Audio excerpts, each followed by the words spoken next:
अस्सलामु अलैकुम नाज़रीन, क्या आप जानते हैं अल्लाह के 99 नामों में से सबसे पहला नाम अर्रहमान, जिसके मायने हैं बहुत मेहरबान।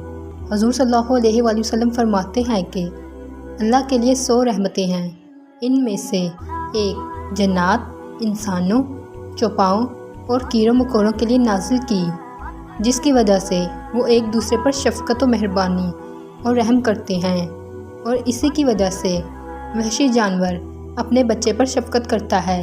और अल्लाह ने 99 रहमतें बचा कर रखी हैं, जिनसे क़यामत के दिन अपने बंदों पर रहमत फरमाएगा। हुज़ूर सल्लल्लाहु अलैहि वसल्लम ने फरमाया, जब अल्लाह ताला ने मखलूक को पैदा किया तो अपनी किताब में इसे लिखा। उसने अपनी ज़ात के मुतालिक भी लिखा और ये भी अर्श पर लिखा हुआ मौजूद है कि मेरी रहमत मेरे गज़ब पर गालिब है।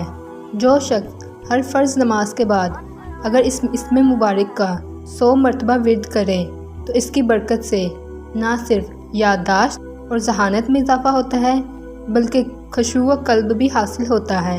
ये अल्लाह पाक का वो नाम है जिस पर कुरान पाक की सूरत मौजूद है, सूरतुर रहमान, जिसमें अल्लाह ताला ने अपनी नेमतों का जिक्र फरमाया है। अल्लाह को मर्दों में 2 नाम बहुत पसंद हैं, एक अब्दुल्ला और दूसरा अब्दुर्रहमान। अगर वीडियो अच्छी लगी है तो वीडियो को लाइक और चैनल को सब्सक्राइब कर दीजिएगा। मिलते हैं अगली वीडियो में। अल्लाह हाफिज़।